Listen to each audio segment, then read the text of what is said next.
வணக்கம் ஃப்ரெண்ட்ஸ், எல்லாருக்கும் வணக்கம். கேரளா கெஸ்ஸிங்க்கு வர வைக்கிறோம். நேற்று கேரளா கெஸ்ஸிங் கொடுத்துருந்தோம். அது ரிசல்ட் வந்துருச்சு. 3 மணி ரிசல்ட் வந்துருச்சு. ரிசல்ட்டு பார்த்தீங்கன்னா 935. 3 டிஜிட்டில் பார்த்தீங்கன்னா 35 பாஸ் ஆகிருக்கு. அதே மாதிரி 2 போர்டில் 2 டிஜிட்டில் பார்த்தீங்கன்னா 35 பாஸ் ஆகிருக்கு. ஒரு போர்டு பாஸ் ஆகிருக்கு. சிங்கிள் டிஜிட்டில் வந்து 5-3 பாஸ் ஆகிருக்கு. சி போர்டு மிஸ் ஆகிடுச்சு. வாங்க நாளைக்கு 13ஆந்தேதிக்கு கேரளா கெஸ்ஸிங் பார்க்கலாம்.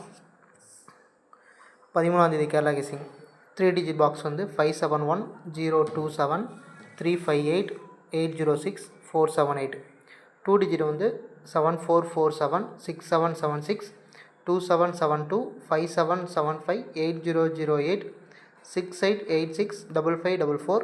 சிங்கிள் டிஜிட் வந்து 5760. சி போர்டு வந்து 018. கேரளா புக்கிங் கான்டாக்ட் நம்பர் கீழே கொடுத்துருக்கோம். 8700302538. கேரளா புக்கிங் கொடுக்க வரும்போது இந்த நம்பர் யூஸ் பண்ணி புக்கிங் போட்டுக்கலாம். தேங்க்யூ.